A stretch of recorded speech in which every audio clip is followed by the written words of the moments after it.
welcome to Sumsel Stories. I'm Hanifa. I'll be your host as we explore to the heart of South Sumatra. Its culture, its people, education, and everyday stories that inspire and connect us all.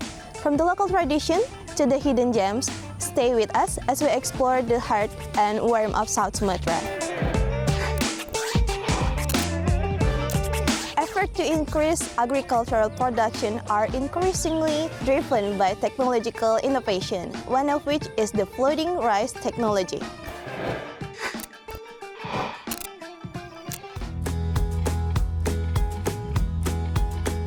Floating rice technology is being adopted as a response to unpredictable climate patterns and the scarcity of dry agricultural land in South Sumatra, where more than 519,000 hectares of rice fields exist, with 73% classified as swamp and wetland areas.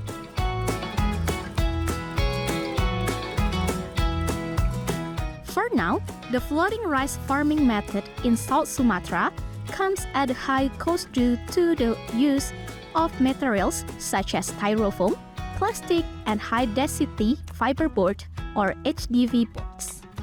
The Provincial Agriculture Office is therefore exploring more affordable and scalable alternatives for wider adoption. Kalau sekarang ini kan kita menggunakan styrofoam, ya, plastik, HDF, ya. Itu memang harganya mahal, tapi kalau styrofoam itu kan bisa sampai 10 kali panen, artinya 5 tahun. Nah, dengan hitungan-hitungan seperti itu kita berharap bahwa secara ekonomis dia akan bisa lebih murah sehingga bisa kita kembangkan masif ke depan. Tetapi dengan adanya faktor pembatas media apung yang mahal ini tentu saja tidak menghentikan kita untuk melakukan trial better, uji coba lebih baik. The successful development of floating rice technology is believed to be capable of increasing the cropping index in South Sumatra.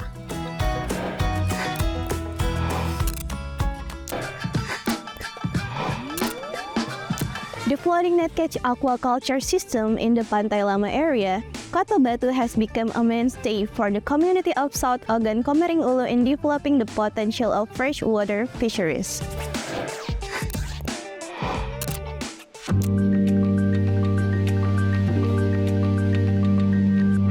This is the atmosphere of a fish harvest at one of the floating net cage in the Lake Ranau area, specifically at Pantai Lama, Kota Batu, South Oku.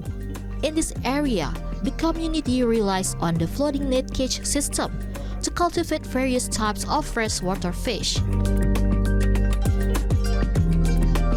Lake Ranau has strong water currents and its favorable pH level for freshwater fish breeding become important factors that help the fish grow healthy and reach market size quickly.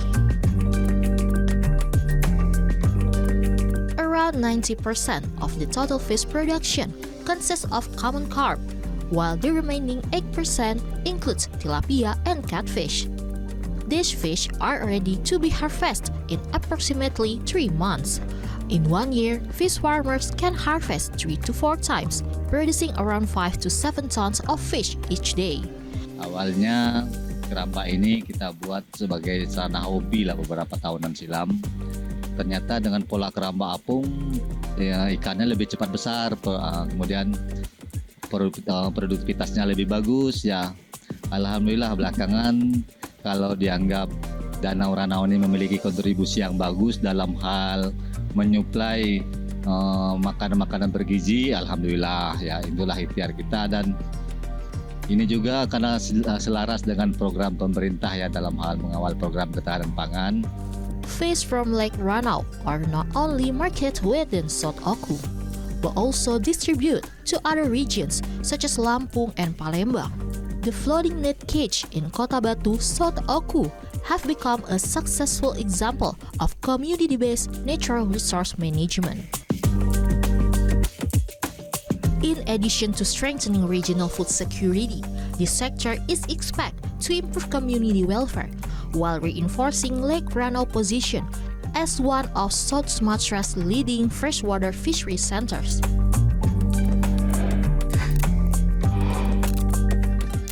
Utilizing vacant land at the school, students of State Senior High School 2 Kikim Selatan are taught how to plant food crops and vegetables.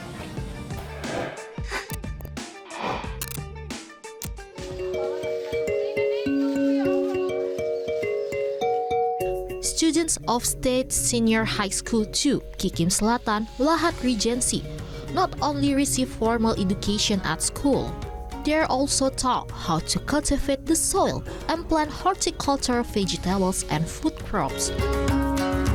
Located in a remote village area with wide and unused land, this area is utilized as a training facility for soil cultivation and vegetable planting, all of which are carried out by the students. This activity is aligned with the Asta Cita program of the President of the Republic of Indonesia. Menindaklanjuti program nasional yaitu ketahanan pangan, lalu juga kita menindaklanjuti program yang digelontorkan oleh Gubernur Sumatera Selatan, GSMP atau Gerakan Sumsel Mandiri Pangan. Sekolah kita ini termasuk di pelosok, tapi banyak lahan yang nganggur, katakanlah bahasanya seperti itu, sehingga kita memanfaatkan lahan-lahan ini kan dengan menanam kangkung, menanam jagung, lalu menanam kacang tanah, dan juga ada ubi jalar gitu. This student food self-sufficiency activity is part of the local and craft subject learning method, practiced directly in the field, starting from planting, maintenance, to harvesting. Students are also encouraged to apply this practice in their own homes. Jadi melakukan pelajaran tentang menanam, nah prakarya tentang mengolah gitu kan. Di sini kan ada lahan-lahan kosong di sini, jadi dimanfaatkan. Kami menanam jagung dengan sayuran-sayuran. Jadi di sini kami belajar dari mengolah tanah biar tanaman bisa menjadi subur dan tanaman bisa menyerap nutrisinya secara maksimal. Through this activity, a sense of love and concern for the agricultural sector is instilled in every student.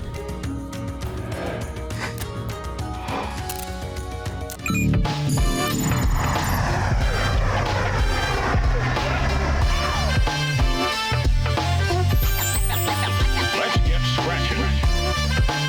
Let's get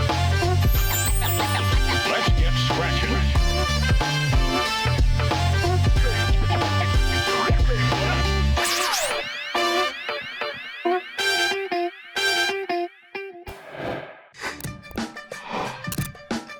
Thank you for staying with us. Now let's continue to exploring the charm of South Sumatra. Steamed food like corn, sweet potato, and banana has positive impact on building a healthy lifestyle, encouraging children to habituate it in their life as well.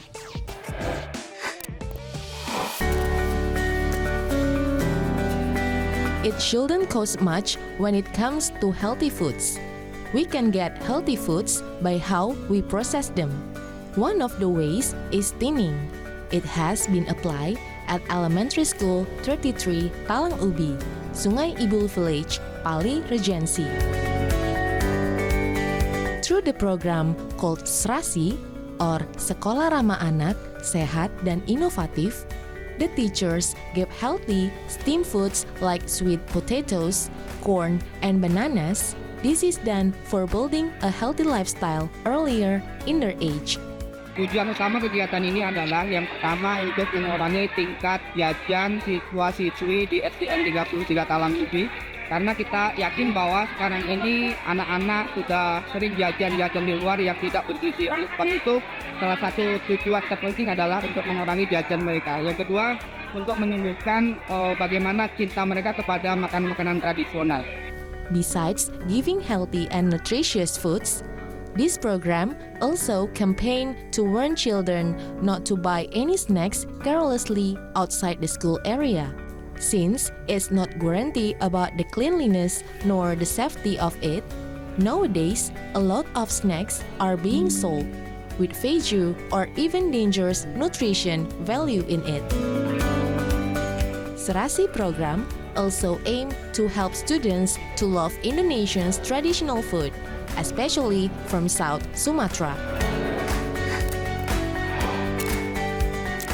In the midst of the rapid flow of modernization and the development of global fashion, Palembang Songket standing strong as a symbol of luxury and cultural pride of the people of South Sumatra.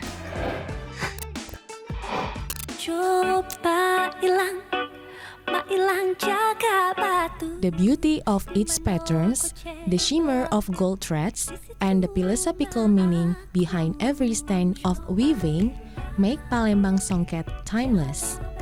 Known since the era of the Palembang Darussalam Sultanate, Songket was initially worn only by the nobility. But today, Songket fabric has become an important part of the lives of the wider community.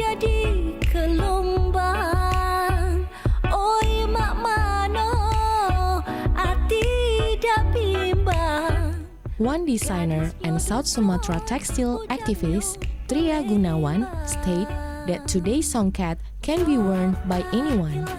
Songket fabric can be combined with cotton, blanket, and other materials, making it easier for anyone to wear this fabric elegantly.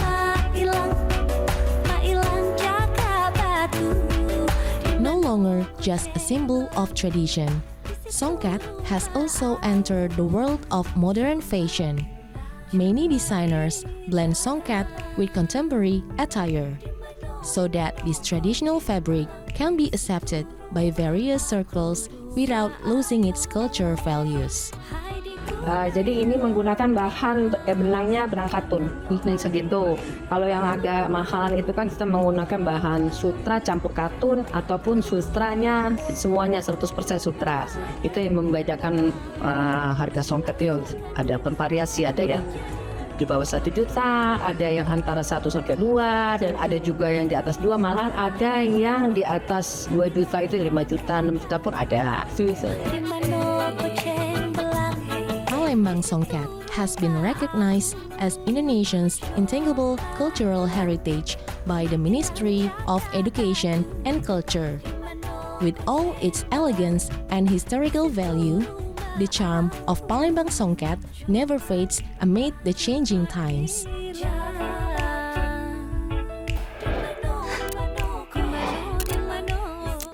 Through an exhibition theme around microplastics, artists are drawing attention to the threat of microplastic waste, which remains a persistent issue in the city of Palembang.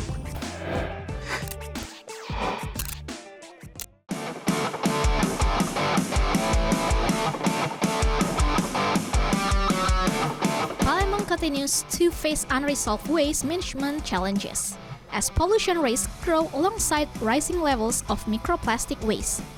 In response, artists are encouraging young people to act by cutting down on plastic use and disposing of waste responsibly. Through their creative work, the artists invite visitors to take part in building art installations in the form of sculptures. Plastic waste is collected and placed inside the bodies of the sculptures, each of which carries symbolic meaning about the impact of microplastics, now entering the food chain, aquatic ecosystems, and ultimately human life. Art is widely regarded as an effective medium for conveying environmental message. Mengambil simbol Belido ini adalah simbol kota atau simbol kota Palembang. Kota yang dibelah oleh sungai, di mana sungai Musi hari ini juga banyak tumpukan plastik. Yang kita harapkan kepada teman-teman untuk kita membangkitkan kesadaran kita bagaimana kita mengelola sampah plastik kita agar tidak mencemari lingkungan. Beyond education, the initiative encourages young people to take direct action in reducing the harmful impact of waste, while raising awareness of the serious dangers posed by plastic and microplastic pollution to both the environment and human health. Saya merasa sebagai anak muda gitu lebih sadar akan kebutuhan lingkungan kita.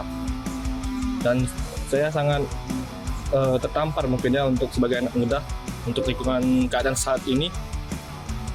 Emang sudah sangat berdampak ke plastik itu bagi kehidupan masyarakat kita. Saya lihat tuh dari sudut kota manapun pasti melihat sampah gitu. Lebih ke setiap orang tuh kasih denda gitu untuk buang sampah. Waste has become a serious threat to all living beings.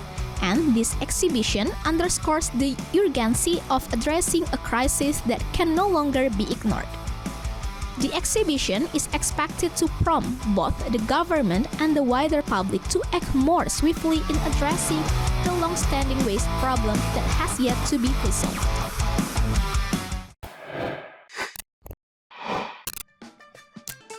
Disability is not a form of limitation. It's a hidden power that could create various products of small business.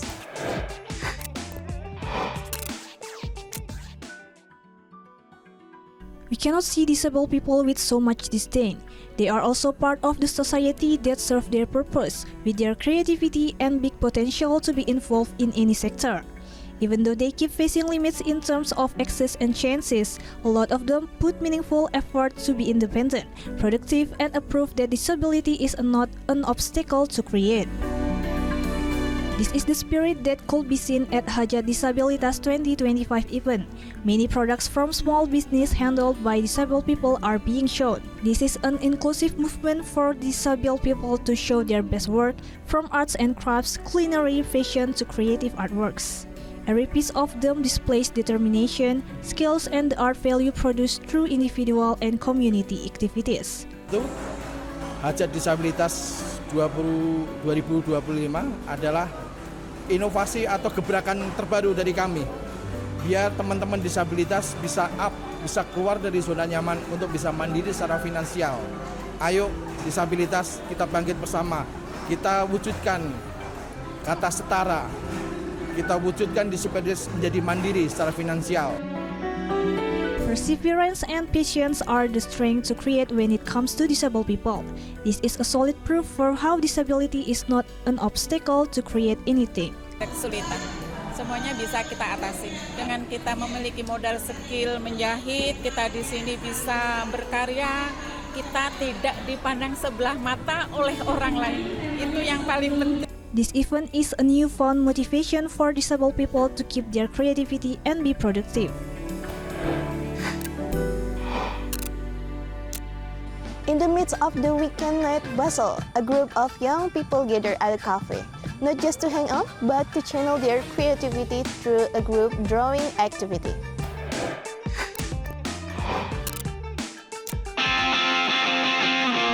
Yuk Menggambar Bareng is held regularly every Friday night with locations moving from one cafe to another. The goal is simple: to create a creative space for anyone who has an interest in drawing, both beginners and professionals. Initiated 3 years ago, after the COVID-19 pandemic, a group of young people who often participated in joining exhibitions initiated the formation of this community. In Palembang, the community's membership has reached more than 100 people. Every time they draw together, they set a different theme. Nah, benar. Jadi karena balik lagi ke core-nya itu kita ingin menyatukan berbagai individual maupun dari komunitas yang notabene itu kalau Palembang terpecah belah kayak gitu kan. Kita pengennya biar campur, jadi mau baik yang digital maupun manual kita terima sebenarnya kayak gitu. Biar seumum mungkin, biar segede mungkin kayak gitu. Harapannya sih biar tetap makin luas sih sebenarnya, biar makin luas ya, bisa kalau kayak tadi ini Palembang bisa Sumsel, bisa lebih gede lagi. Harapannya sih itu aja sih gitu. In addition to strengthening friendships among members, this activity also serves as a platform for cross-disciplinary artistic collaboration. Some members even use this regular activity as inspiration for their professional illustration and design projects. Not limited to teenagers, Children are also seen joining in and drawing together. Dari awalnya dari hobi ya, dan juga tahu dari teman-teman untuk join itu dari kecil, dari sekolah SD dulu suka menggambar, suka jiplak dari buku gambar. Ya, mungkin kedepannya bakal ada sudah event lomba gitu. Event lomba diadakan bulan depan mungkin ya, sudah ada rencana buat lomba. Through simple activities like this, the community hopes that the spirit of creativity will continue to grow among young people in Palembang. Expressing creativity doesn't require a grand space, but only a cup of coffee and a sheet of paper. Great ideas can be born from a cafe on a corner of the city of Palembang. Menggambar bareng proves that creative space can exist anywhere.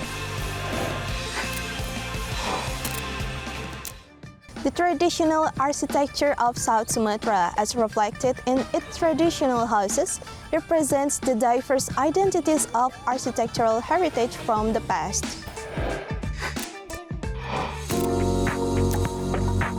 Nine miniature models of South Sumatra's traditional houses are showcased in an exhibition titled Sampeyang Rame.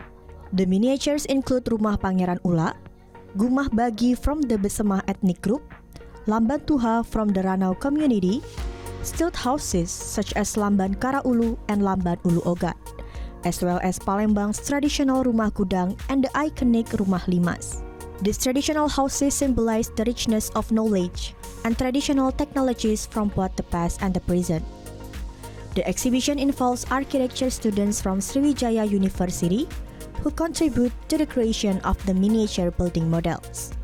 Dalam hal ini kolaborasi BPK dengan Unsri dan juga gotong royong bisa menyelamatkan rumah supaya tidak punah, dan itu memang kita mengajak semua pihak, bukan hanya kita di pendidikan, bukan hanya BPK, masyarakat, pemerintah, kita ajak untuk sama-sama ayo kita bangkitkan kembali potensi arsitektur tradisional Sumatera Selatan. Dengan pameran ini, halayak ramai, siapapun yang melihat akan tahu bagaimana karyanya arsitektur tradisional di Sumatera Selatan. Masyarakat jadi mengenal kembali tentang kekayaan budaya arsitekturnya. Juga nantinya kan masyarakat tanggung jawab. Kalau sudah memiliki, harus bertanggung jawab untuk terus pemeliharanya. Dan nanti bisa mendapatkan inspirasi dari keberadaannya. Jangan sampai bangunan arsitektur itu yang sudah sekian ratus tahun ada di Sumatera Selatan menjadi hilang di kala generasi kita. Their participation is expected to raise awareness and encourage greater involvement from other young generations in efforts to preserve cultural heritage. The exhibition is also hoped to serve as a reminder of the importance of continuously preserving traditional culture. Visiting Oku Selatan Regency would be incomplete without bringing home local souvenirs. In Muara Dua City, visitors can find a variety of signature products. The most popular souvenirs from Muara Dua are granulated palm sugar and traditional palm sugar block. These products are made from the sap of sugar palm trees that grow abundantly in the surrounding hills. Granulated palm sugar is known for its natural sweetness and distinctive aroma, making it highly sought after by tourists. In addition, payak siram is another favorite local souvenir. The savory snake is made from a flour-based batter that is deep-fried until crispy, topped with peanuts or small fish. Muara Dua payak siram is well known for its crunchy texture and rich flavor, making it perfect as a casual snack or a travel companion. Beyond like snacks, Oku Selatan is also famous for its distinctive local coffee, known for its strong aroma and unique taste compared to other coffees. This coffee is grown in the highlands surrounding Lake Ranau and Mount Seminu. When visiting Bumi Serasan Seandanan, don't forget to bring home these local specialties as souvenirs. That's all for today's episode of Sumsel Stories. Thank you for joining us as we explored another beautiful piece of South Sumatra. You can access TVRI South Sumatra on Android-based mobile phones through the MCPC application and on digital channels. I'm Hanifa. See you next time.